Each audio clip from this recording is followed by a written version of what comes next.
1절에 보면 하나님께서 에스겔에게 또 말씀하십니다. 여호와의 말씀이 내게 임하여 이르시되, 하나님의 말씀이 선지자에게 임하면 선지자는 그것을 전해야 됩니다. 전하지 않으면 견딜 수 없다고 예레미야 선지자는 표현하기를 Fire in his bone 이라고 해서 뼛속에 불이 타오르는 것 같아서 그 말을 받은 자는 그것을 전할 수밖에 없었습니다. 원래 에스겔은 제사장이었기 때문에 백성과 하나님 사이의 중보자로 백성의 죄를 하나님께 고하고 제사 드리고 하는 화해와 화목과 평화의 사자였습니다. 그런데 제사장 노릇은 하지 않고 선지자 노릇을 하러 가는데, 선지자는 하나님의 백성들이 하나님 말씀 따라 살지 아니할 때 가서 책망하는 역할을 주로 했습니다. 한 걸음 들어가서 2절에 보시면 그냥 이스라엘 백성들에게 예언할 뿐 아니라 다른 선지자들에게, 인자야 너는 이스라엘에 예언하는 선지자들에게 경고하여 예언하되, 개역 성경에는 쳐서 예언하라고 되어 있는데 선지자를 보고 다른 선지자를 경고하고 예언하라고 말씀하는 것입니다. 같은 일을 하고 있는 사람들끼리는 동병상련도 있고 서로 봐주고 싶은 마음도 있는데, 선지자에게 다른 선지자를 쳐서 예언하라고 하는 것은 쉬운 일이 아니었을 것입니다. 더욱이 에스겔은 원래 선지자도 아니고 제사장이었는데 선지자가 된 사람입니다. 그래서 갑자기 선지자가 되더니만 다른 선지자들에 대해서 비판하고 비난하는 것은 쉬운 일이 아닐 것입니다. 그럼에도 불구하고 하나님께서는 제사장이었던 에스겔을 선지자로 세워서 다른 선지자들을 쳐서 예언하도록 하시는 것을 알 수가 있습니다. 그러므로 우리가 선지자 되는 것은 내가 그 일을 잘하거나 잘 준비되어서가 아니라 하나님이 불러서 내 입에 말을 담았기 때문에 할 수 없이 말할 수밖에 없다는 것을 알 수가 있습니다. 바울은 그것을 가리켜 가난한 자를 들어서 부유한 자를 부끄럽게 하시고 어리석은 자를 들어서 지혜로운 자를 부끄럽게 하시는 하나님이 하시는 일이라고 했습니다. 하나님께서는 80의 모세를 불러서 제국의 황제 바로를 부끄럽게 하시고, 하나님께서는 이스라엘의 장군과 군인들이 많이 있음에도 불구하고 어린 소년 다윗을 들어서 블레셋의 골리앗 장군을 창피하게 만드시는 분이십니다. 그러므로 하나님의 부름을 받을 때 우리는 순종할 수밖에 없습니다. 하나님이 시키는 일이 내 마음에 들고 또 좋아서 하면 좋겠지만, 하나님이 시키는 일이 때로는 마음에 들지 않아도 하나님이 시켰기 때문에 부득불하게 할 수밖에 없는 것이 하나님의 종들입니다. 이미 선지자들이라고 하는 사람이 이스라엘에 있었습니다. 그런데 하나님은 에스겔을 또 선지자로 불러서 그 거짓 선지자들에 대해서 쳐서 예언할 것을 말씀하십니다. 우리 오늘 이단이라든지 혹은 사이비 종교에 대해서, 기독교 이단에 대해서 비판하고 비난하고 하니까 어떤 분들은 그냥 내버려 두지 왜 우리가 그 사람들을 비판하고 비난하느냐, 그렇게 말하는 분들이 있습니다. 그러나 비판하고 비난하는 이유는 그냥 두면 그들이 다른 사람을 속이기 때문에, 하나님의 이름을 빙자해서 사기를 치고 하나님의 이름을 빙자해서 하나님 백성들을 망하게 하기 때문에 비판하는 것입니다. 하나님께서는 선지자 에스겔에게 다른 선지자들이 하는 거짓말에 대해서 드러낼 것을 말씀하시고, 에스겔이 그들이 거짓말을 드러내야만 그들이 더 이상 백성들을 속이지 못할 것이라고 말씀하고 있는 것입니다. 한때 저는 캠퍼스에 있는 여러 이단들에 대해 비판하는 강의를 한 적이 있습니다.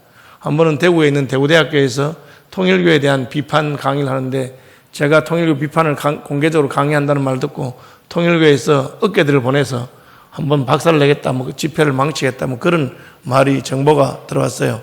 그거 좀 겁이 나더라고요.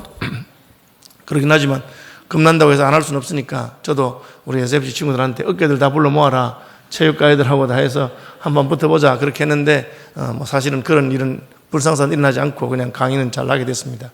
그때 강의하면서 제가 말한 내용이 뭐냐 하면, 통일교가 그냥 세계 불교 통일 신령협회, 그런다면 내가 굳이 말할 필요가 없다. 통일교의 공식 명칭이 세계 기독교 통일 신령협회, 세계에 있는 기독교를 통일한다, 그런 뜻입니다. 자기들이 기독교를 표방하니까, 기독이라고 하는 말은 누굽니까? 그리스도를 한자음으로 부른 것이 기독입니다. 그래서 기독이라고 하는 말은 그리스도인데, 기독교, 곧 그리스도교라고 하면서 예수님이 실패했다고 가르치고 기독교라고 하면서 다른 것을 가르치기 때문에 제가 비판하지 않을 수 없다, 그렇게 시작했던 기억이 납니다. 하나님도 마찬가지입니다. 이 사람들이 하나님의 선지자가 아니고 나는 바알의 선지자다, 나는 아스라의 선지자다 라고 하면 하나님이 화가 덜 났을 텐데, 자기들이 하나님의 선지자라고 하면서 하나님의 이름을 빙자해서 거짓말을 하기 때문에 하나님께서는 크게 진노하신 것을 알 수가 있습니다.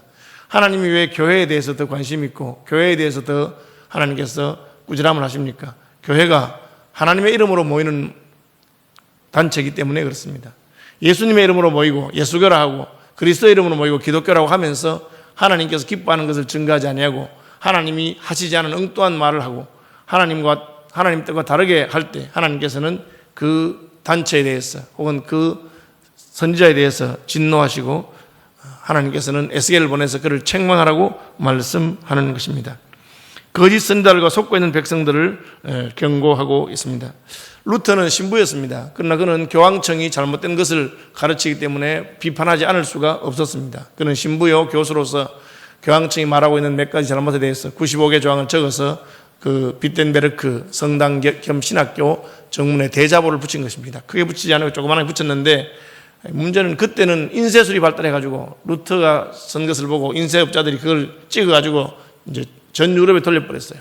그래서 문제가 커진 것이죠. 같은 신부로서 교황청에 대해서 비판하는 것을 말하는 것은 쉽지 않았을 것입니다. 그럼에도 그는 그렇게 할 수밖에 없었습니다. 왜? 하나님의 종이라고 하는 것은 하나님을 우선하는 것이지 동업자들을 우선하는 것은 아닙니다. 목사는 같은 목사라고 해서 편을 들어주고 장로는 같은 장로라고 해서 편을 들어주고 예수 믿는 사람은 같은 예수 믿는 사람이라고 무조건 편을 들어주는 것을 하나님이 기뻐하는 것 아닙니다. 우리는 하나님의 종이고 하나님의 자녀이기 때문에 하나님 편을 들어야 되는 것입니다. 또한 자기 자신의 편을 드는 것이 아니라 자기가 섬기는 백성의 편을 드는 것입니다. 그래서 나 자신보다도 하나님을 먼저 우선하고 나 자신보다도 백성들을 먼저 우선하는 것이 옳은 것입니다. 오늘 본문 5절에 보면 이 선지자들에 대해서 성 무너진 곳에 올라가지도 아니하였으며 이게 무슨 말입니까? 이스라엘 백성들에 대해서 예언하는데 지금 이스라엘 백성들의 형편이 성이 다 무너진 것과 같이 언제 적이 공격해도 막을 수 있는 형편이 안 된다는 것을 말하고 있습니다. 바울 사도는 말하기를 누가 약하면 내가 약하지 아니하며 누가 실족하게 되면 내가 애타하지 않더냐. 그는 교회를 향해서 성도를 향해서 성도들이 약하거나 실족하는 것에 대해서 애타는 마음을 가지고 있었습니다. 그것이 선지자의 마음입니다. 선지자는 첫째로 하나님의 이름에 대해서 책임을 지고 둘째로 자기가 예언하는 백성에 대한 말할 수 없는 애정과 사랑을 가져야 하는 것입니다. 그러나 거짓 선지자들은 그렇게 하지 않았습니다. 4절에 보시면 이스라엘아 너의 선지자들이 황무지에 있는 여우 같으니라. 황무지의 여우는 무슨 뜻입니까? 아시는 대로 황무지는 먹을 것이 별로 없는 그런 사막과 같은 곳을 말합니다. 그래서 짐승이 살기에 적합하지 않은 곳입니다. 그럼에도 불구하고 그곳에도 짐승이 살고 있습니다. 황무지에 살고 있는 여우는 다른 여우들과 달라서 먹을 것이 별로 없기 때문에 아주 민첩하고 최선을 다해서 자기 생명을 보존해야 되는 그런 존재입니다. 하나님께서는 황무지에 있는 여우에게는 황무지에서 살아갈 수 있는 그런 본능과 꾀를 주셨습니다.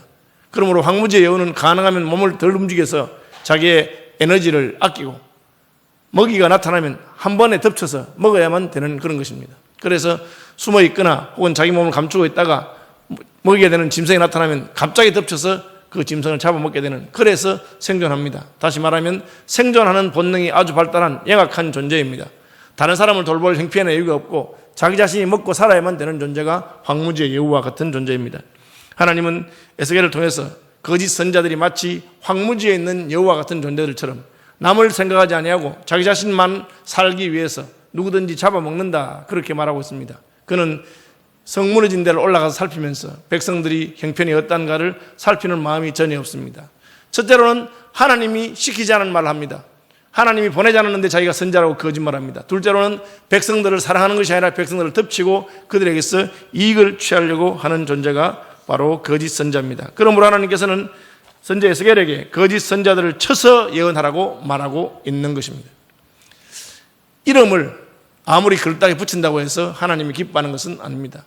하나님의 선지자는 하나님이 보여주신 것을 보고 하나님이 말씀하신 것을 받아서 말하는 자가 참된 선지자입니다. 하나님이 보여주지 않았는데 엉뚱한 것을 보고 떠들고 하나님이 말씀하지 않은 것을 말하는 자를 우리는 조심해야 됩니다. 오늘날도 하나님이 말하지 않은 것을 말하고 하나님이 떠들지 않은 것을 떠드는 거짓된 설교자들이나 선지자들이 있습니다. 그럼에도 불구하고 많은 백성들이 거기 넘어갑니다. 이유가 무엇이겠어요? 그 하는 말이 내 마음에 들기 때문에 그렇습니다. 바울은 말세가 되면 사람들이 자기의 귀를 즐겁게 하는 서성을 많이 둔다고 했습니다. 그 말은 그 말이 내 귀에 즐겁다는 것이죠. 그 말이 옳거나 하나님께로부터 왔다는 것이 아니라 내 생각하고 같다는 것입니다. 교인들이 설교 듣고 나서 목사님 오늘 은혜 받았습니다 하는 말이 무슨 뜻일까요? 많은 경우에 그 말은 그 말씀이 자기의 심령을 찔러 쪼개서 애통하고 회개하게 되었다, 그런 뜻이라기보다는 목사님 설교가 어쩌면 그렇게 제 생각하고 꼭 같은지 모르겠어요. 목사님 참 저하고 통하는 부분이 있어요. 그런 식으로 은혜 받았다고 표현할 수 있습니다.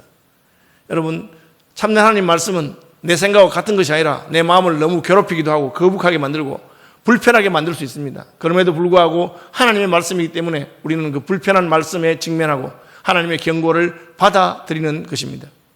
그런데 거짓 선자들은 백성들의 귀를 즐겁게 하는 말을 합니다. 그러니까 사람들이 거기에 속고 넘어가게 되어 있습니다. 오늘날 가장 대표적인 거짓된 복음이 무엇입니까? 그것은 번영신앙이라고 하는 것입니다. 예수 믿으면 복 받습니다. 예수 믿고 복 받으십시오. 그 자체는 별로 문제가 없어 보입니다. 예수 믿고 복 받는 게 좋지 않겠습니까? 그러나 성경의 진리는 무엇입니까? 예수 믿고 복 받는 것이 아니라 예수 믿는 것 자체가 복인 것입니다. 성경은 무슨 말합니까? 예수 믿고 복 받을 뿐 아니라 예수 믿고 고난도 받습니다. 핍박을 겸하여 받고 나와 및 복음과 하나님의 나라를 위해서 헌신한 자에게는 하나님께서 복을 주십니다. 그러나 핍박을 겸하여 받는다. 그러므로 참된 복음은 예수 믿고 복을 받을 뿐 아니라 예수 믿고 십자가를 지고 가야 한다는 것을 같이 가르쳐야 되는 것입니다. 그런데 듣고 싶은 말만 전하고 듣기 힘든 말은 빼버린다면 그것은 거짓된 복음이 될 수밖에 없고 거짓 선자가 될 수밖에 없습니다. 오늘날 시대를 포스트 모던 시대라고 하는데, 포스트 모던 시대의 특징이 뭐냐? 내가 모든 것을 결정하겠다는 것입니다. 내 마음에 드는 것이 옳은 것입니다. 그래서 슈퍼마켓에 가서 화장지를 산다고 해도 수백 종류의 화장지가 있습니다. 두루마리 화장지도 있고 각 티슈도 있고 큰 놈도 있고 작은 놈도 있고 브랜드가 있는 것도 있고 없는 것도 있습니다. 그리고 길이가 긴 것도 있고 짧은 것도 있고 1+1도 있고 할인해 준 것도 있습니다. 어느 화장지를 사야 됩니까? 내 마음에 드는 화장지를 사면 됩니다. 그것이 오늘 시대 정신입니다. 그것이 라면이라고 해도 마찬가지입니다. 수십 종류의 라면이 있습니다. 그중에 내가 좋아하는 라면을 사면 됩니다. 그것이 시대 정신입니다. 곧 내가 기준이고 내가 정한다는 것이죠. 말세가 되면 하나님의 말씀을, 그 말씀이 하나님의 말씀에 근거했냐를 따지는 것이 아니고 그 말이 내 귀에 얼마나 잘 들어오느냐, 내가 좋아하는 말을 하고 있느냐 하는 것을 가지고 판단한 것입니다. 그런 것을 거짓 선자라고 합니다. 거짓 선자들은 하나님께 받지 않았고도 말을 전합니다. 또한 거짓 선자들은 어떻게 합니까? 자기의 이익을 따집니다. 오늘 본문에 가보시면 19절에 이런 말씀이 있습니다. 너희가 두어 웅큼 보리와 두어 조각 떡을 위하여 나를 내 백성 가운데서 욕되게 하여 거짓말을 고지듣는 내 백성에게 너희가 거짓말을 지어내어 죽지 않을 영혼을 죽이고 살지 못할 영혼을 살리는도다. 이게 무슨 말입니까? 먹을 것을 주면 그 사람의 영적인 형편에 대해서 그냥 듣고 싶은 말을 해준다는 것입니다. 돈을 바란다는 것이죠. 그가 참된 하나님의 일꾼인지 아닌지 어떻게 알 수 있습니까? 돈 문제를 보면 알 수가 있습니다. 우리 한경림 목사님 왜 존경합니까? 그분이 은퇴할 때 빈손으로 은퇴하시고 아무것도 가지 않았기 때문에 그렇습니다. 그분이 돈을 챙기려고 했으면 챙길 기회가 없겠습니까? 얼마든지 있을 것입니다. 일화에 따르면 한경림 목사님이 영락교에 처음 부임했을 때 장로님 네 분이 찾아오셔서 큰 영영칠 가방 하나를 주었습니다. 그래서 이게 뭡니까? 열어보시죠. 열어보니까 영영칠 가방 안에 10,000원짜리가 가득 들어있었습니다. 그 당시 돈도 한 7천만 원이었다고 합니다. 정확한 금액은 이제 기억나지 않는데, 그러면 이게 웬 돈입니까? 이러니까, 목사님, 우리 교회가 한국에서 제일 큰 교회인데, 그 당시에, 아마 목사님이 우리 교회 담임 목사 하시려면은 교회가 주는 그 활동비 말고 써야 될 일이 있을 겁니다. 그럼 어디든지 여기서 내서 쓰세요. 그렇게. 그리고는 그 뒤 매주 장로님 네 분이 돌아가시면서 그 가방을 열어보고 비어있는 만큼 채워주겠다고 합니다. 만약 그가 돈 욕심을 낸다면 매주 그걸 다 꺼내서 자기가 그냥 가져도 누가 물어봤겠습니까? 누가 알았겠습니까? 그는 그렇게 하지 않았습니다. 하나님이 하지 않은 말을 하면서 백성들에게 결국 내용을 들어보면 마지막에 나한테 돈을 갖다 바쳐라, 그런 식으로 가르치는 자들이 있습니다. 예수님이 재림한다고 92년도에 다가올 미래를 대비하라, 다미선교회 이장님 목사가 얼마나 떠들고 한국을 시끄럽게 하고 난리가 났습니다. 예수님 곧 오신다고 그렇게 했습니다. 왜?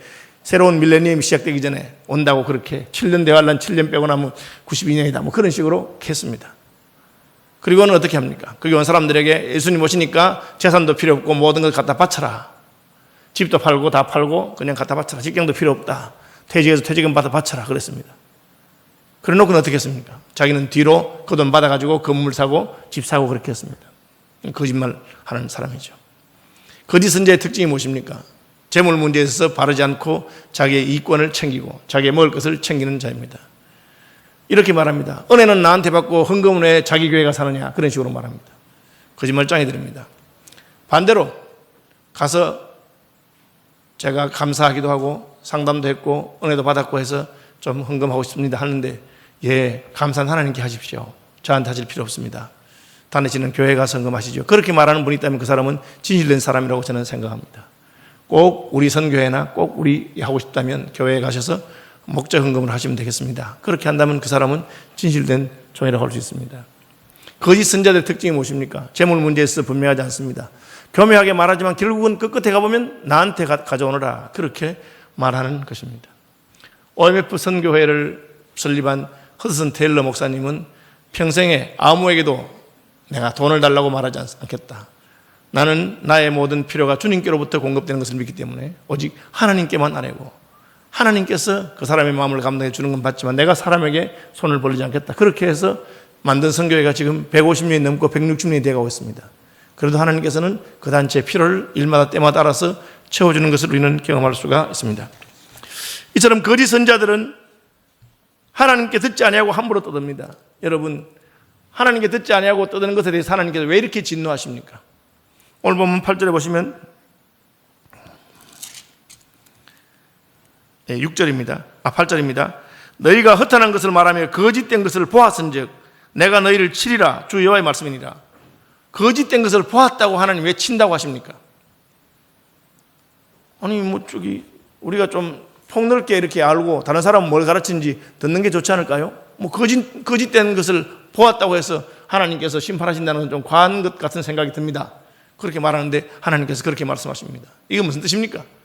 하나님이 참된 것을 제시해 주셨음에도 불구하고 참된 것은 보지 아니하고 거짓된 것만 보기 때문에 하나님이 화가 나셨다는 뜻입니다.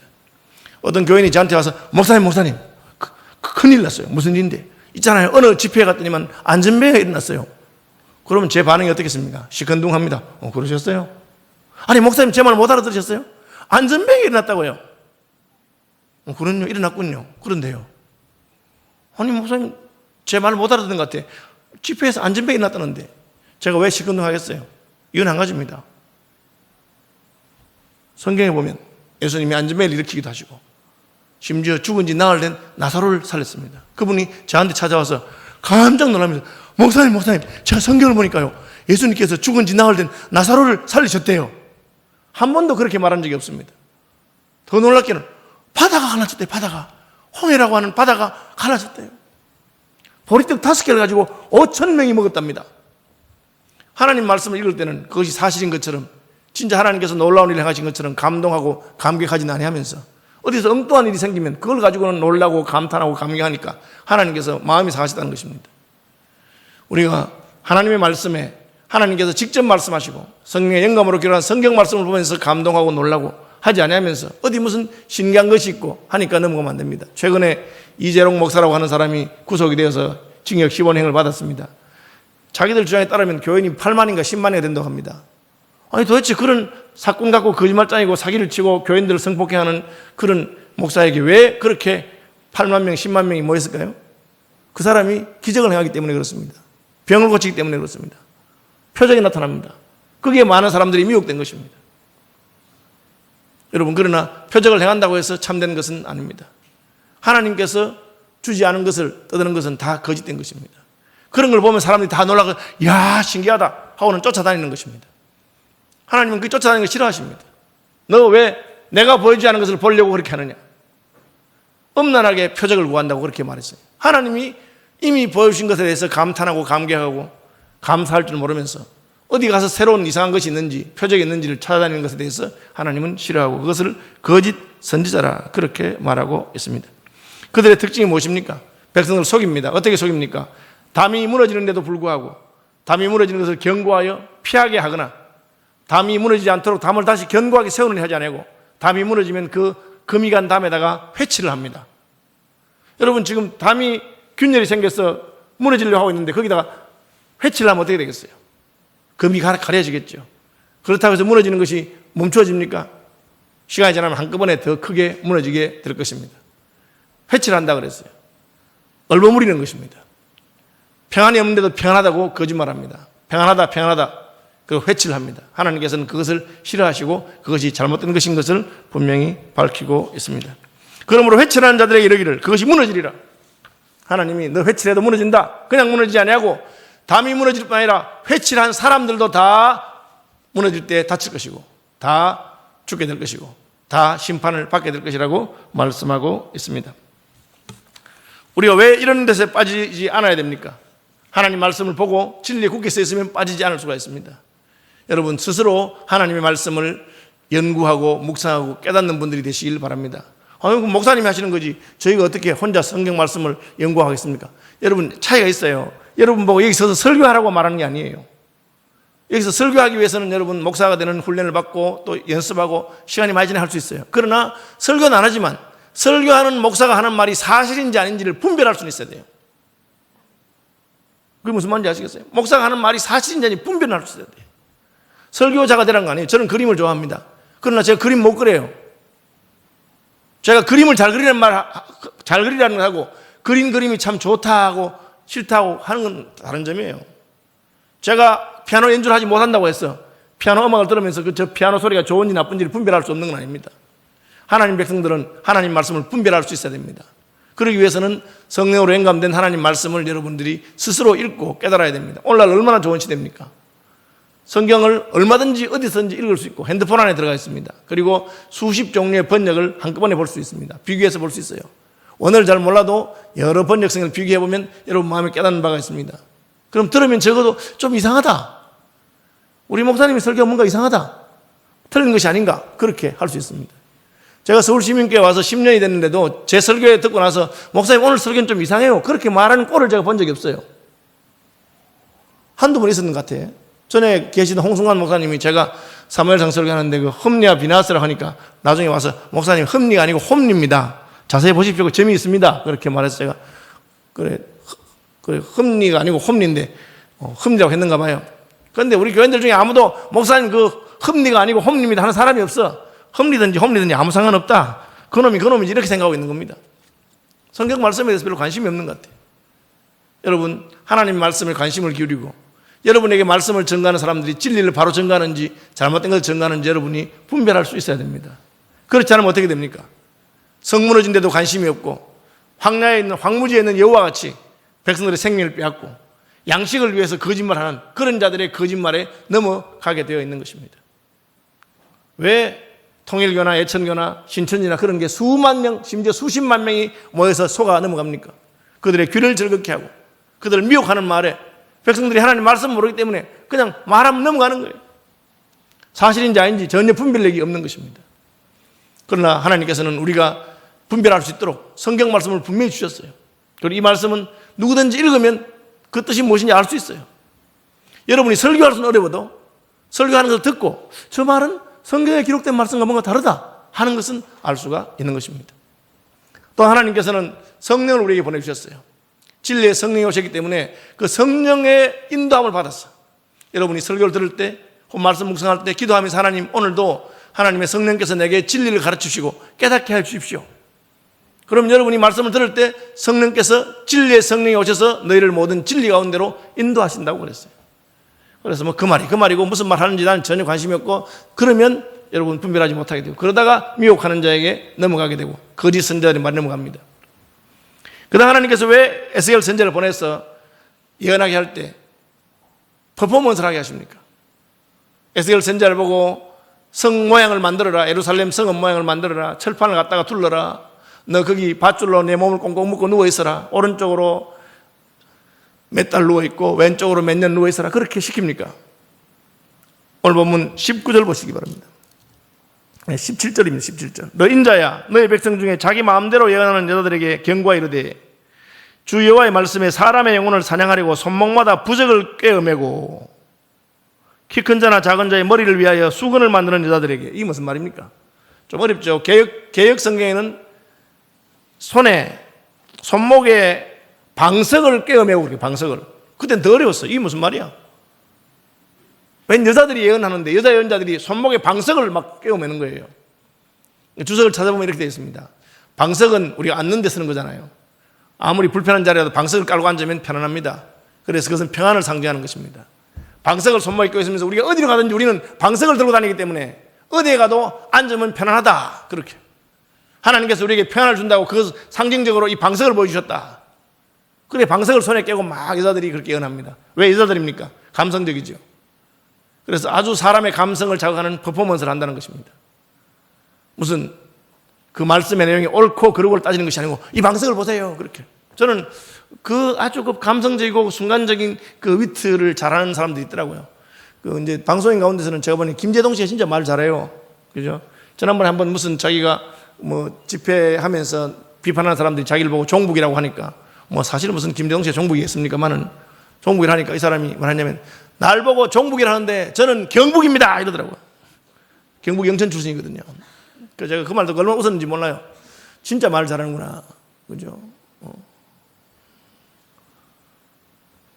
이번에는 국회에서 또 어떤 국회의원 보고 네가 왜 그러냐 하니까 이 사람이 화를 벌 그러면 내가 왜 네가 냐 나는 저가다 하면서 이렇게 막 그러더라고요. 그래서 이런 게 이제 그 내용과 관계없이 아주 감성적인 표현이잖아요. 그 말 딱 들으면 벌써 확 웃어버리고 그 말한 사람 부끄럽게 만들고 그렇게 하는 거죠. 그건 사실 그 사람이 종북인지 아닌지는 그 말로 되는 게 아니고 실제로 그의 사상과 행동과 삶을 보면서 천천히 따져봐야 알 수 있는 것이죠.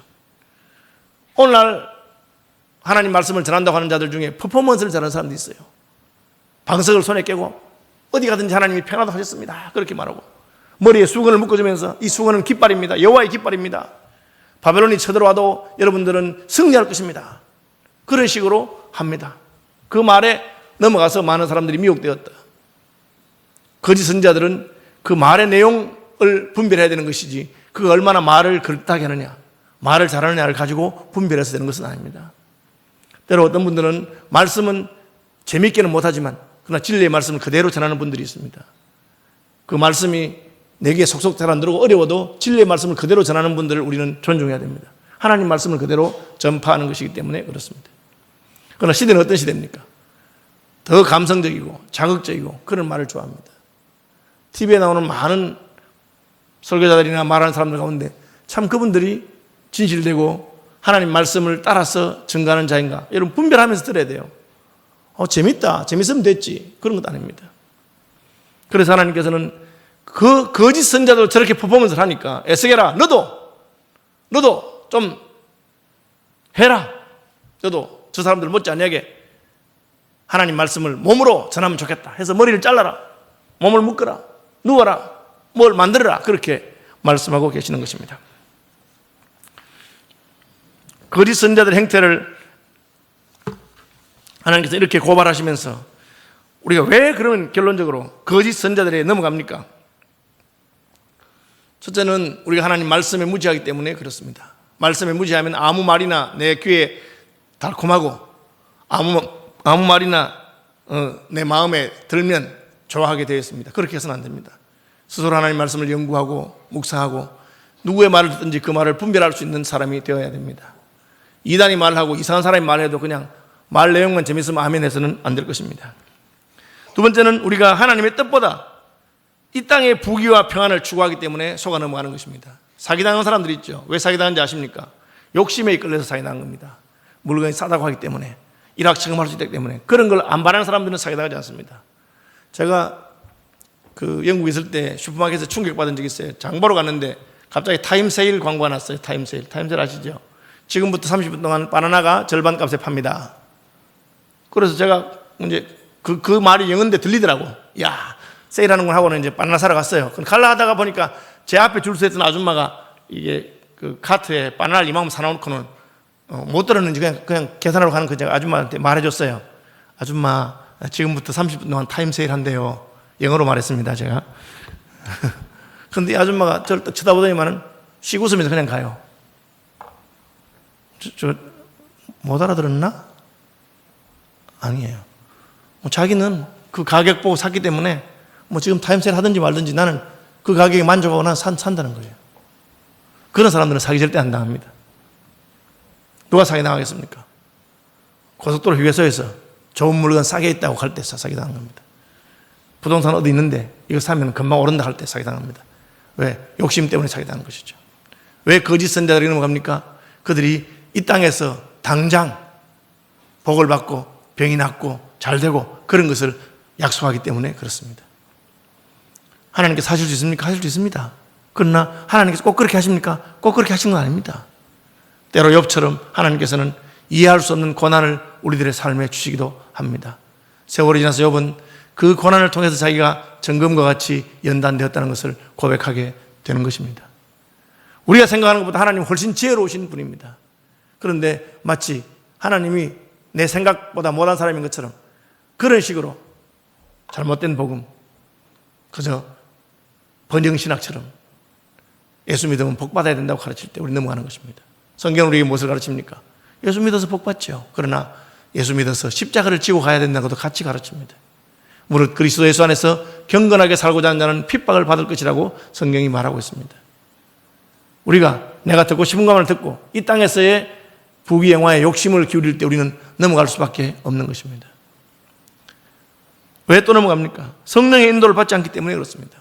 우리가 넘어질 수 있기 때문에 하나님께서는 성령을 보내신다고 약속하셨습니다. 우리가 어떻게 성령의 인도를 받습니까? 그분의 말씀에 귀를 기울일 시간을 주어야 됩니다. 그것이 기도입니다. 여러분 아침이든지 밤이든지 여러분의 무슨 중요한 결정이 있을 때 기도하고 결정하시기 바랍니다. 특별히 결혼 약속할 때, 직장을 결정할 때, 여러분 인생에 중요하고 큰 문제를 결정할 때는 반드시 하나님께 물어보고 기도하면서 하나님께서 마음의 평안을 주시고 확신을 줄 때까지 기다리고 그렇게 하시기를 바랍니다. 그러면 성령께서 우리를 도우시고 진리 가운데로 인도하신다고 약속하신 것입니다. 그리고 마지막으로 여러분의 교회와 함께 가시길 바랍니다. 하나님께서는 교회를 성도의 어머니로 부르셨습니다. 교회를 통해서 성도가 안심하고 믿음의 길을 따라갈 수 있습니다. 지난 2000년 동안 예수님 이후에 2000년 동안 수많은 경건한 사람들이 성경 말씀을 연구하고 그 연구한 결과를 가지고 신앙 고백을 하고 또 그 결과를 가지고 주석을 만들고 그 결과를 가지고 교회가 전통을 세워오고 있습니다. 새로운 것을 발견하는 것은 거의 불가능한 것입니다. 오늘날 모든 이단들은 이미 2000년 전에 1500년 전에 교회사에서 나타나서 잘못된 이단인 것으로 이미 다 판명된 것들이 대부분입니다. 신천지든지 예천교든지 통일교든지 다 그렇습니다. 그들의 교리를 보면은 다 교회사에 나타났던 잘못된 이단들 그리고 하나님이 정죄하고 교회가 잘못된 것을 드러냈던 그런 것들입니다. 그러면 우리는 교회의 전통에 대해서 잘 배워야 되고 여러분이 장로회잖아요. 예수교 장로회. 그러면 장로회가 어떤 것인지 잘 알아야 됩니다. 그런 건 전혀 모르면서 장로의 정치제도가 어떠하며 장로는 어떠한 기능인가 그거 모르면서 장로만 되고 싶어하고 그렇게 해서는 안 됩니다. 장로가 무엇을 하는 자리인지 교회는 어떠한 것인지 예배는 무엇인지 여러분 젊은 시절에 배워야 됩니다. 세계관도 배워야 되고 성경에 있는 흐름도 배워야 되고 성경 역사도 배워야 됩니다. 그리고 교리도 배워야 되고 조직신학도 들어야 됩니다. 좀 머리가 아파도 배울 수 있을 때 배워야 그래야 여러분이 견고하게 믿음 안에서 굳게 서갈 것입니다. 다시 말하면 교회의 가르침을 귀중하게 생각하고 우리 교회가 가지고 있는 귀한 전통에 대해서 알아야 할 것입니다. 마무리하겠습니다. 거짓 선자들이 오늘날도 있는 것을 기억해야 됩니다. 여러분 거짓 선자를 분별하고 거짓 선자를 게임에 빠지지 않아야 됩니다. 어떻게 할 수 있습니까? 하나님 말씀을 통해서 교회를 통해서 성령의 인도함 받아서 서로가 서로를 세워가는 서울 시민교회가 되기를 바랍니다. 그러기 위해서 교회는 목사를 바로 세우는 일을 위해서 신학교를 지원하고 우리 교회에서 가장 하나님 말씀을 사랑하고 진실된 사람들을 교회가 불러서 그를 신학교에 보내서 목사를 만드는 것입니다. 그것이 교회가 해야 될 일입니다. 하나님의 은혜가 저와 여러분과 함께 하시기를 바랍니다. 찬송하겠습니다.